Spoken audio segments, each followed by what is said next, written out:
नमस्कार।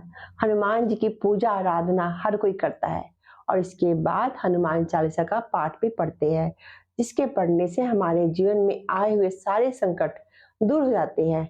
और आपने देखा है कि हनुमान जी को संकट मोचन भी कहा जाता है। देखिए, हनुमान चालीसा की रचना किसने की, इसका लेखक कौन है और ये इस दुनिया में हनुमान चालीसा को लिखने के पीछे वजह क्या थी? इसके पीछे एक सत्य कथा है कि 1600 शताब्दी की बात है, जब अकबर का साम्राज्य था और गोस्वामी तुलसीदास जी भी उस समय जीवित थे। एक बार गोस्वामी तुलसीदास जी मथुरा जा रहे थे। रात होने से पहले उन्होंने अपना पड़ाव आगरा में डाल दिया। लोगों को पता चला कि तुलसीदास जी आगरा में पधारे हैं, तो यह सुनकर उनके उसके दर्शनों के लिए लोगों का तांता लग गया, भीड़ बढ़ने लगी। जब यह बात बादशाह अकबर को पता चली, तो उन्होंने बीरबल से पूछा कि ये तुलसीदास जी कौन है। तब बीरबल ने बताया कि इन्होंने श्री रामचरितमानस की रचना की है। यह राम भक्त तुलसीदास जी है। मैं भी इनके दर्शन करने जा रहा हूँ। अकबर ने भी उनके दर्शन के लिए इच्छा जागृत की और कहा कि मैं भी उनके दर्शन करना चाहता हूँ।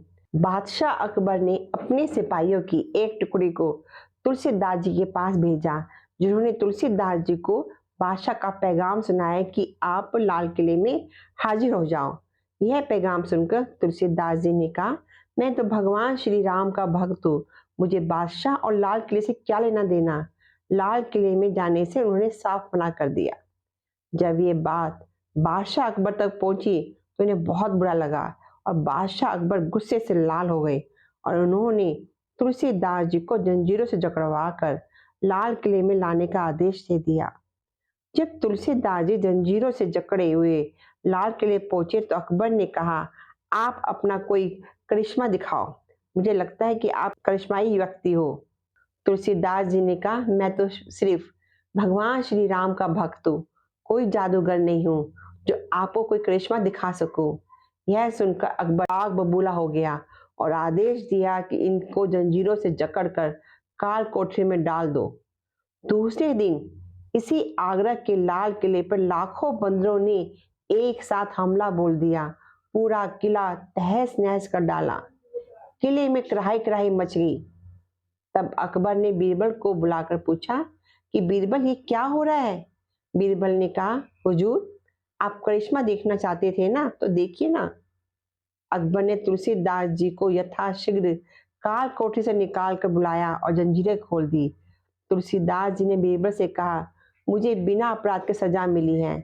मैंने काल कोठरी में भगवान श्री राम और हनुमान जी का स्मरण किया था और रोता जा रहा था और मेरे हाथ अपने आप कुछ लिख रहे थे। यह 40 चौपाई हनुमान जी की प्रेरणा से लिखी गई है। जो भी व्यक्ति कष्ट में या संकट में होगा और इसका पाठ करेगा, उसके कष्ट और सारे संकट दूर हो जाएंगे। इसे हनुमान चालीसा के नाम से जाना जाएगा। अकबर बहुत ही लज्जित हो गए और तुलसीदास से क्षमा मांगी।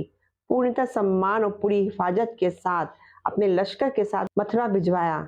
आज हनुमान चालीसा का पाठ सभी लोग कर रहे हैं।